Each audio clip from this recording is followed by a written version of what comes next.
Thank you, Mariella, and welcome to your Winnell Entertainment Roundup. I'm Isobel Jones. And I'm Kieran Tibbert, and we'll be covering all things from festival lineups to a certain movie that's been quite the hit online. But first, you might know him from Blankety Blank, Would I Lie to You?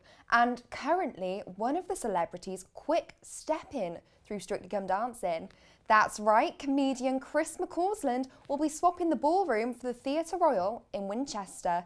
His Yonks nationwide tour will be arriving early here next year. What a treat. Now, on the topic of Strictly, the show hit the musicals over the weekend in a high-stake quarter-final that had everything from a Six-inspired Argentine tango to a wickedly good Charleston. It was JB and Lauren who soared to the top of the leaderboard on Saturday night with a supercalifragilisticexpialidocious Viennese waltz, and inspired by Mary Poppins, of course.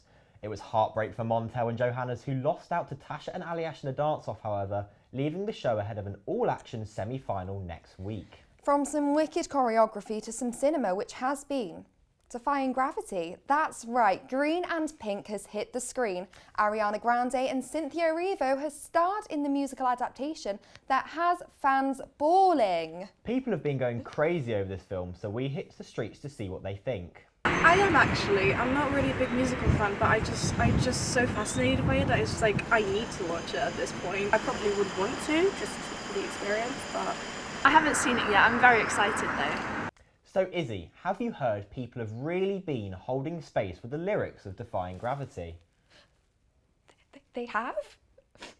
That's enough, Cynthia. Our newsroom have also been finding out their musical rhythm.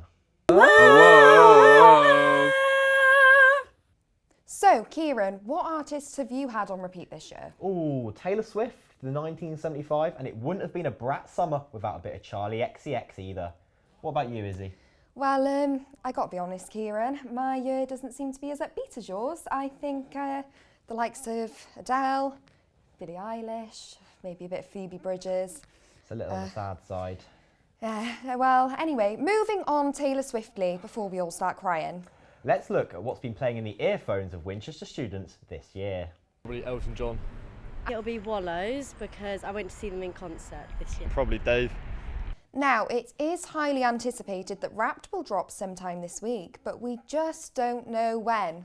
In the meantime, the dull weather must be giving you the summer blues, but we've just had many UK festivals drop their lineups over the past few weeks for 2025. This will surely have you dreaming of those sunnier times ahead. Now, did you know that this morning we've had Hampshire's finest, the Victorious Festival, announce their lineup down in Portsmouth? Queens of the Stone Age, Vampire Weekend and the Kings of Leon will be hitting the South Sea coast towards the end of August in a rock and roll extravaganza. Truck Festival just up the A34 in Oxfordshire have absolutely stacked their lineup with some serious indie rock talent. A UK exclusive performance from Nothing But Thieves, a Saturday night blockbuster from Kasabian, and a closing party from Cortinas will make it another weekend to remember on Hill Farm. And we are also soon hoping to find out who will be lighting up the Reading and Leeds stage next year too. Kieran, what are your predictions? Oh, I'd quite like to see Paramore and maybe Olivia Rodrigo as well. Well, Kieran, I hope you've remembered your driving licence. How could I forget? I only got it last week. Well, moving on into the jungle, and Rebecca Vardy is now the I'm a Celeb columnist for The Sun. Much of a surprise? Well, of course. Colleen Rooney is in the jungle and the other celebs don't seem to be recalling their copyright laws. What are you on about? Gagatha Wisty, Dagatha Misty, Lagatha Bisty. Oh, you mean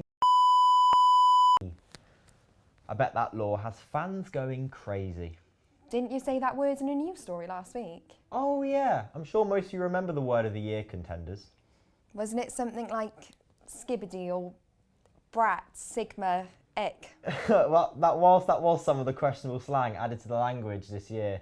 The word which came out on top as word of the year, as voted for by the public, was brain rot. Well, I guess that is one word to sum up our entertainment roundup. That's right, unfortunately that is all we have time for this week. Back to Mariella in the studio.